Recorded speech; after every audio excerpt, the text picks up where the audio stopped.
మాచర్ల పట్టణంలో 8/8/2024 పాఠశాల అధ్యా కమిటీ ఎన్నికలు ఓటింగ్ ద్వారా జరిగాయి. ఆ ఓటింగ్లో అత్యధిక శాతం ఓట్లు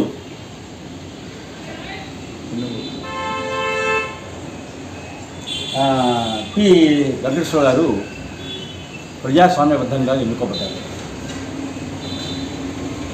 అతను పత్రికా విలేకరిగా ప్రజాస్వామ్య భావాలు గల వ్యక్తి.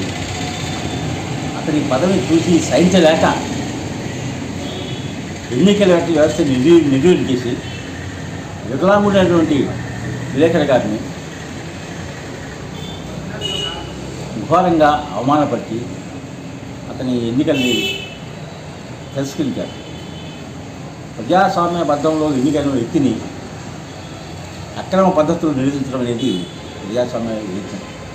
మనం మాచర్ల పట్టణం ప్రజాస్వామ్యంలో ఉందా లేక నియంత్రిత పాలన ఉందో కూడా ప్రజలందరూ ఒకసారి ఆలోచించి అతనికి జరిగిన అన్యాయాన్ని సరిదిద్దడానికి అధ్యా కమిటీ మళ్ళా సమావేశమయ్యి మళ్ళా ఎన్నికలు జరిపి పక్షపాతంగా నిర్వహించి ఎవరైతే ఎన్నికవుతారో వాళ్ళని అధ్యా కమిటీ చైర్మన్గా చేయటం ఆ అధ్యా కమిటీ తల్లిదండ్రుల యొక్క